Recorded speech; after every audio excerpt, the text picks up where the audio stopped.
బ్రతుకంటే ఆట అంట, బ్రతుకంటే పాట అంట, బ్రతుకంటే నాట్యం అంట, బ్రతుకంటే నాటకం అంట. వైరాగ్యం వద్దు. ఆధ్యాత్మికతలో వైరాగ్యానికి చోటే లేదు. నిజమైన ఆధ్యాత్మికతకి, ఒక స్టూపిడ్ ఆధ్యాత్మికతకి వైరాగ్యం కావాలనుకుంటారు. కానీ నో వైరాగ్యము, ఓన్లీ వైభోగము. That is what is pyramid spiritual societies movement. ఇక్కడ వైరాగ్యానికి తావు లేదు. బ్రతుకంటే ఆట అంట, బ్రతుకంటే పాట అంట, బ్రతుకంటే నాట్యం అంట, బ్రతుకంటే నాటకం అంట. ఎంత బాగుంది చూడండి. మన PSSM philosophy the most positive philosophy. మన PSSM movement the best movement in the whole world, in the whole సృష్టి, ఇన్ ద హోల్ క్రియేషన్. ఇలాంటిది మనకు ఎక్కడా లేదు.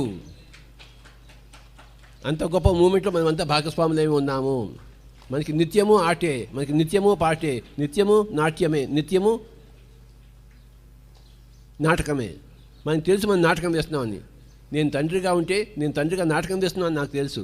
నేను భర్తగా ఉంటే నేను భర్తగా నాటకం వేస్తున్నాను తెలుసు. నేను గురువుగా గడ్డ పెట్టుకుంటే నేను ఒక నాటకం వేస్తున్నాను నాకు తెలుసు. నేను నాటకంలో ఉన్నాను. అంతా నాటకమే, అంతా డ్రామావే. All the world is a stage. We are all mere actors. We strut and fume, do our part and don't depart. నాటకంలో వేస్తాము, పాత్రేస్తాము, మళ్ళీ తెర వెనక్కి వెళ్ళిపోతాము. నానాటి బ్రతుకు నాటకము. All the world is a stage. సగం మంది ఆడగా నాటకం వేస్తున్నారు, సగం మంది మగగా నాటకం వేస్తున్నారు. ఇక్కడ గత జన్మలో ఆడవాళ్ళు మగవాళ్ళుగా ఉన్నారు, మగవాళ్ళు ఆడవాళ్ళుగా ఉన్నారు. నాటకాలు వేస్తూనే ఉన్నాం ఎన్నో జన్మలు. ప్రతి జన్మ ఒక గొప్ప నాటకం, ప్రతి జన్మ ఒక గొప్ప నాట్యము, ప్రతి జన్మ ఒక గొప్ప ఆట, ప్రతి జన్మ ఒక పాట.